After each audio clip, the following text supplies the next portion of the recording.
ሰላም ጤና ይስጥልን እንዴት አላችሁ? ዛሬ ደግሞ በ56ኛው ክፍል ተገናኝተናል። እስከ መጨረሻው ድረስ ተከታተሉ። በጣም ብዙ ነገር ትማሩበታላችሁ ብዬ ተስፋ አደርጋለሁ። ፍቅረኛ ካላችሁ ወይ ደግሞ ወይ ሚስት ካላችሁ ወይ ደግሞ ትዳር ካላችሁ እናንተ ያንን የምትወዱት ሰው ስታገኙት የምትከተሉት ሃይማኖት ነበር። ያም ሰው እናንተ ጋር ያለ የሚከተለው ሃይማኖት ነበር። ከሆነ ጊዜ በኋላ የሆነ የተገለጠለት የሆነ እውነት ይኖር ይሆናል እና የሆነ ሃይማኖትን መቀየር አይነት ሚስት ጋርም ባርም ጋር ልታዩት ይችላልላችሁ። ወይ ደግሞ የሚስት ማዘንበል አይነት ነገር ሚስት ወደ ሌላ ነገር ማዘንበር ወይ ደግሞ ንግግሮቿ ለየት ማለት በቅርብ እንኳን ሚስቴ ጌታ ጌታ ማለት ጀመረች።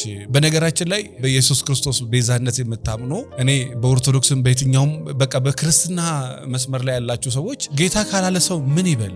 የእውነት እኔ በጣም የሚገርመኝ በጣም የሚደንቀኝ እንደኔ እመኑ አይደለም ነጥቤ ግን ሰው ጌታ ካላለ ምን ይበል? እንደዛ ካላለ ሰው ምን ይበል? ለምሳሌ የአንድ ሚስት ከአስተምሮ መውጣት ሊያሳስብ ይችላል። ነገር ግን እንደው ስለ ጌታ ካወራች ስለ የትኛው ጌታ ነው የምታወራው?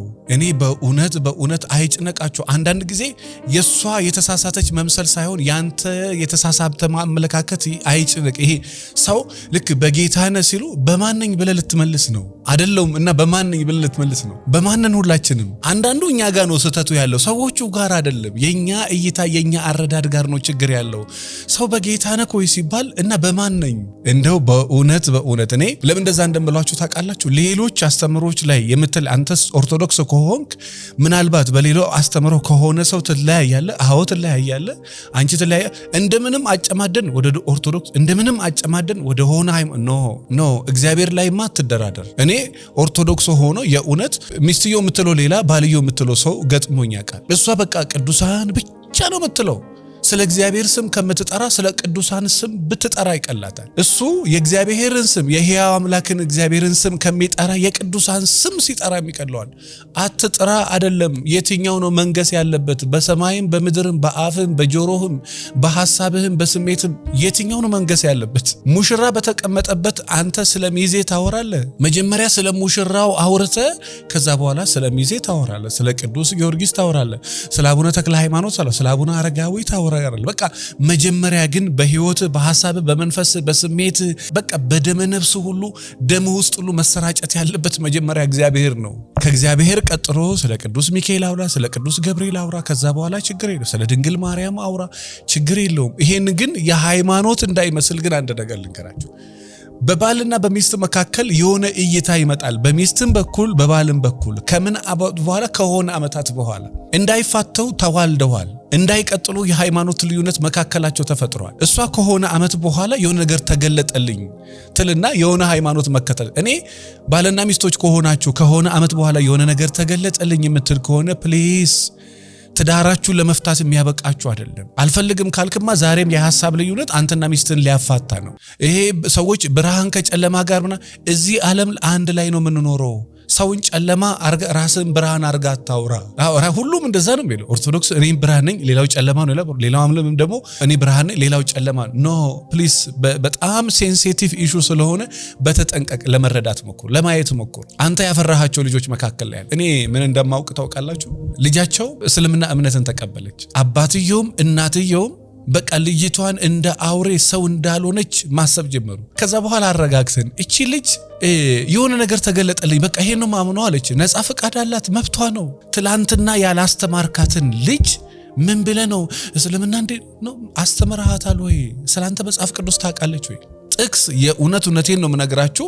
ወደ ቤተክርስቲያን ጎትቶ ወደዚህ ከመመለስ ውጭ ቁጭ ብለው ከልጁ ጋር መጽሐፍ ቅዱስ አጥንቶ ማያቅ ሰው እንኳን ለልጇ ልታስተምር እሷ አንድ የመጽሐፍ ቅዱስ ጥቅስ በአይምሮዋ የሌለች ሴት ናት። ልጅ ሰልመች ለምን ብላ አበደ። ከዛ ምን ብናረግ ጥሩ ነው? በቃ ቢያንስ ልብስ ለብሳ ወደ ውጪ አትወጣም። መስገድ ባለባት ሰዓት በመኝታ ቤቷ ውስጥ ትሰግዳለች፣ የራሷን እምነት ትከተላለች።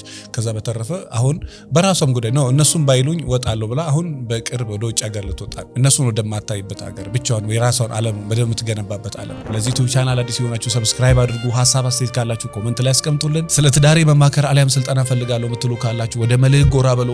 እንዲሁም ደግሞ ስለ ፍቅር ሕይወት ስለ ትዳር ሕይወት በቂ ዕውቀት ማግኘት ከፈለጋችሁ ዘውትር ማክሰኞ ከ12 ሰዓት እስከ 2 ሰዓት ድረስ ነፃ ስልጠና አለ። ራሳችሁ ላይ መስራት የምትፈልጉ ከሆነ ራሳችሁን መግራት ራሳችሁን ማስተካከል የምትፈልጉ ከሆነ ዘውትር ማክሰኞ ከ12 ሰዓት እስከ 2 ሰዓት እንዳያመልጣችሁ። ለበለጠ መረጃ 09774050 ላይ ደውሉ።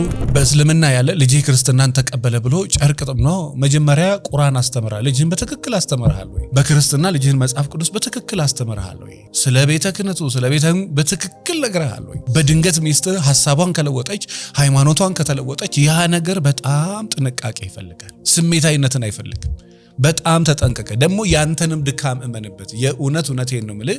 ሚስት በቃ የኔ ድክመት ነው ብለህ አስብ። ዛሬ ቁጭ ብለህ መጽሐፍ ያላስተማርካት ሚስት ቁጭ ብለህ ይሄ እንዲህ ነው ብለህ ያላስረዳት፣ እንኳን እሷን ለማስረዳት አንተ ራሱ ሃይማኖት ላይ ያምናልም አያምንምም የምትባል አይነት ሰው ነህ። እንኳን እሱ ልታስረጂ አንቺ ራሱ ያምናል። ግን በዛው መጠን ደግሞ በጣም ጠንቃቃ በጣም ጎበዝ ክርስቲያኖች እኔ ከስተመሮች ያማከረ የእውነት በጣም ጠንካራ እግዚአብሔር ይባርካችሁ። እኔ አሁንም ጥንካሬ የሌላችሁ እንደው ወሬ በቃ እግዚአብሔር ከዚህ በላይ ያበርታ። መጠንከርም አለመጠንከር መካከል ላይ እኛ አቃቂር አናወጣም። ሰው ልጅ ነህ። አንዳንዴ ደካማ ትሆናለህ። አንዳንዴ ዳዊት ከፍተህ እኮ መዝሙረ ዳዊት መድገም መጸለይ ይከብዳል። በሰላም አውለኝ ማለት ይከብዳል። አንዳንድ ቀን በሰላም አሳድረኝ ማለት ኢነርጂ ታጣል። ሰው ነህ። ለምን ደከምክ አይባልም። ትደክማለህ። ሰው የለበስከው ስጋ ነው። የለበስከው ደበሎ አይደለም፣ ብረት አይደለም፣ ሰው ነው። በቃ ትደክማለህ፣ ትዝላለህ፣ አንዳንዴ ታማለህ፣ አንዳንዴ ኢነርጂ ይኖራል፣ አንዳንዴ ኢነርጂ አይኖርም። እግዚአብሔርን ግን በዛ ሁሉ መካከል ነው የምታመልከው። አንተና ሚስት መካከል የሃይማኖት ልዩነት ከተፈጠረ ጀስት ፕሊዝ ቴክ ታይም፣ ጊዜ ውሰዱ። በቃ ጀስት ተረጋጊና በቃ ቁጭ ብላችሁ ነገሮችን በሰላም እንፋታ፣ እንለያይ፣ ሃይማኖት አለወጥ በቃ ሀገሩን ይያዝ ብሎ በበጥበጥ ኖ፣ ሀገር ይያዝ ብለ በጥበጥ ኖ። በቃ ተረጋጉና አንቺና እሱ ተዋልዳችኋል። አሁንም በነገራችን ላይ አሁን ይሄን ስታወራ አንተ ኦርቶዶክስ አይደለ በቃ ሌላው ኖ። እኛ እኮ ሚሊየን ሰው ይከተለናል። ሃይማኖታቸው የሚለያዩ እኮ ኦርቶዶክስና ፕሮቴስታንት፣ ኦርቶዶክስና ሙስሊም ሆነው አንድ ቤት የሚኖሩ ሰዎች አሉ። ስታወራ እኮ ይሄ ያንተን ሃይማኖት ብቻ አይደለም የምታወራው፣ ሌላውንም በጣም አክብረ ነው። የእውነት በጣም እኔ በጣም ነው ማከብረው። አይ ዶንት ኖ ያንተን አላቅህም። እኔ ሃይማኖት የሌለኝም የሚለውን ሰው ራሱ በጣም ነው ማከብረው፣ እንኳን አለኝ የሚለው ሰው። ምክንያቱም ለሱ አለማመኑ ራሱ ለሱ እምነት ነው። ያንተ ሃይማኖት እኔ ታዲያ ምኑ ጋ ነው? አንተ ሃይማኖት አለኝ ብለህ ሃይማኖት የሌለውን ሰው ካላከበርክ፣ ሌላውን ሰው በጣም ካላከበርክ ሃይማኖት ራሱ ጥያቄ ምልክት ውስጥ ይገባል። የእውነት እኔ ብቻ ልክ ነኝ፣ እኔ ብቻ ነኝ አዋቂ አትበል። በቃ የትኛውም ሰው በገባው ልክ ነው። መጽሐፍ ቅዱስ በጣም የሚገርም ነው። ሰው ሁሉ በገባው ልክ ይመላለስ ይላል፣ በተረዳው በገባው ልክ። ስለዚህ ምንድነው ነጥቤ መሰላችሁ? ድንገት አንተና እሷ መካከል አይፈጠርብክ። እሷ ፕሮቴስታንት እምነት ተከታይ ከሆነች በቃ አይለወጥባት በዛው በሃይማኖቷ። ኦርቶዶክስም ከሆነች ሃይማኖቷን ጠብቃ በኦርቶዶክስ፣ እስልምናም ከሆነ ድንገት ግን ተቀይሮ ወደ ሌላ የምትሄድ ከሆነ ይሄ እንፋታ ብላችሁ ነገሩን አታጋኑት። እኔ የእውነት ተረጋግተው ከ2 ዓመታት በኋላ እሷ ተመልሳ ታውቃለች። ከ2 ዓመት በኋላ እሱ ወደ እሷ ሃይማኖት መጥቶ ያውቃል። ቁጭ ብለው ተረጋግተው ተነጋግረው በጣም ተረጋግተው በጣም ተነጋግረው በጣም ተስማምተው የሱን የኦርቶዶክስ እምነት ተከትላ ይሄ ይቅርታ ጠይቃ ምናምን ብላ ወደ ሃይማኖቷ ተመልሳ ይቅርታ ብሎ ወደ ሃይማኖት ተመልሶ ያውቃል። ልዩነታቸውን ጠብቀው ደግሞ በሰላም ኖረው ያውቃል። እሱ የሷ ልዩነት ጠብቀው እሷ የሱ ልዩነት ጠብቃ በሰላም ኖረው ያውቃሉ። ስለዚህ ይሄ ሃይማኖት ጉዳይ በጣም ጥንቃቄ ስለሚፈልግ አንተም በሕያው አምላክ በእግዚአብሔር የምታምን ከሆነ በጣም ተጠንቅቀ ባለቤት ወደችበት ሃይማኖት እሷም ወደዚህ ተመለሽ፣ አንተም ወደዛ ሳትገፋ በፊት ነገሮችን መጀመሪያ አረጋግተ። መካከል ላይ ልጆች አሉ፣ ዋጋ የተከፈለበት ነገር አለ፣ እድሜ አለ፣ ብዙ ነገር ስላለ ቀስ ብለ ወይ ወደዚህ ወይ ወደዛ እግዚአብሔርንም ለምነ፣ ካልሆነ ደግሞ ልዩነትህንም ጠብቀ። ምክንያቱም ዛሬ ተጋባ አይደለም። ዛሬ ቢሆን ነው በሃይማኖታቸው እስላም እንኳን በእስልምና ያለ ሰው አግቢ ልል ይችላል፣ በፕሮቴስታንት በእንደዛው ኦርቶዶክስ እንኳን ኦርቶዶክስ አግቢ ልትል ትችላል። ዛሬ ስለሆነ ትላንትና ተጋብተው የኖሩትን ሰዎች ግን በአንድ ሰው ሚዲያ ላይ ንግግር በጣም የብዙ ሰው ህይወት ሊበላሽ ይችላል። ስለዚህ የሃይማኖት ጉዳይን ይሄ በአንድ ቀን ብጥብጥ ከማድረግ ይልቅ ትንሽ ተጠንቀቃችሁ ብታዩ። በቃ ጀስ የሆነ ነገር ካለ በቃ ከቻልክ ለማስረዳት በጉልበት በእልህ በቃ በመስደብ ነው። ጀስ ተረጋግተ አንቺን በሱ በኩል ትንሽ ተረጋግተሽ ነገሮችን በጥንቃቄ ለማየት ሞክሪ። እንደዛ ከሆነ እመኝኝ እኔ እግዚአብሔር ባለቤቴ እግዚአብሔር እንዳለ አያምንም እና ሃይማኖት ከሌለው ሰው ጋር አይኖር ነው። አንቺ ሃይማኖት አለሽ። አዎ ሃይማኖት ካለው ከሌለው ሰው ታዲያ በምንድነው የምትበልጪው? ተረጋጊ። የእውነት እሱን መልሳው ታውቃለች። ሰውየው ሲመጣ እኔ እኮ ትርጉም ስለማጣ ነው ጸጌ። ውጭ ሀገር ላይ ፈረንጆ ሃይማኖት የለውም፣ ግን ለሰብአዊነት የሚያደርገው ነገር በጣም የሚገርም ነው። በቃ ይሄ ሁሉም አይደለም ፈረንጅ ሃይማኖት ያላቸው አሉ። ነገር ግን በቃ ይሄ ጥንቃቄያቸው በጣም ይገርማል። እኛ ሀገር ሃይማኖት አለ፣ ሰው ግን ምግባር የለውም። እዛ ምግባር አላቸው፣ ሃይማኖት የላቸውም። እኔ ይሄ ነው ግራ የሚጋባብኝ። እግዚአብሔር አለ ወይ ብዬ መጠራጠረው ከዚህ የተነሳ ነው ይላል። በኋላ ላይ ትንሽ መለስ ማለት ጀመረ። ስለዚህ ይሄንን ትንሽ በጥንቃቄ ይው ለማለት ወዳለሁ። ነገ ደግሞ በ57ኛው ክፍል እንገናኛለን። እስከ መጨረሻው ስለተከታተላችሁ በጣም አመሰግናለሁ። ለዚህ ዩቲዩብ ቻናል አዲስ የሆናችሁ ሰብስክራይብ አድርጉ። ሐሳብ አስተያየት ካላችሁ ኮሜንት ላይ አስቀምጡልን። ስለ ትዳሬ መማከር አሊያም ስልጠና ፈልጋለሁ ምትሉ ካላችሁ ወደ መልሕቅ ጎራ በሉ።